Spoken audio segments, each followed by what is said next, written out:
再来看咱国内防疫险理赔金额嘛已经超过2600亿，三险公司损失真大。保险业公开的资讯嘛显示讲，伫去年底为止，国内有5间三险公司，阁有2间寿险公司，资本无达到金管会要求。今仔早起，金管会主委黄天木伫立法院就表示讲，会要求业者伫年底进前就要达到标准。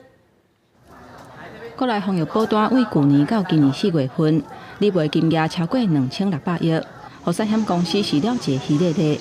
根据保险业公开的资讯，到去年年底为止，国内有5间三险公司甲2间寿险公司，资本水准无达到金管会要求，引起立委关注年底进程敢有法度完成改善。有一家要规划出售要不动产等等，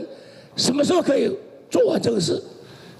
产险因为它的缺口明确，那寿险部分还要看它卖不动产或增值的进程，现在还不确定。不过他们都很跟我们表达要积极去处理。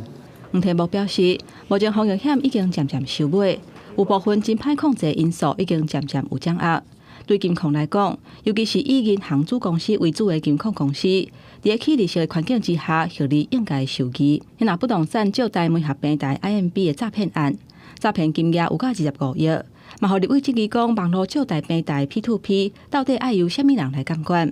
针对这点，黄天木提出包括强化 P2P 业者自主管理的机制，检讨精进 P2P 业者甲银行合作的机制，还有网络公开甲银行合作的名单，甲联合电信中心开放第2资料库，互 P2P 机制会当更加周知。这个 IMB 的这个平台吸金诈骗事件引起了很多的讨论哦。这件事情你的看法怎么样呢？我们不会直接把它当作特许机构去管，但是我们会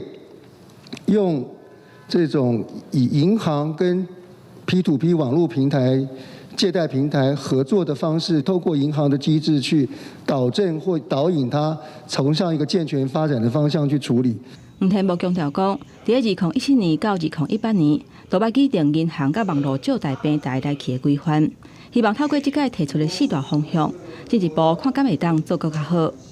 记者综合报道。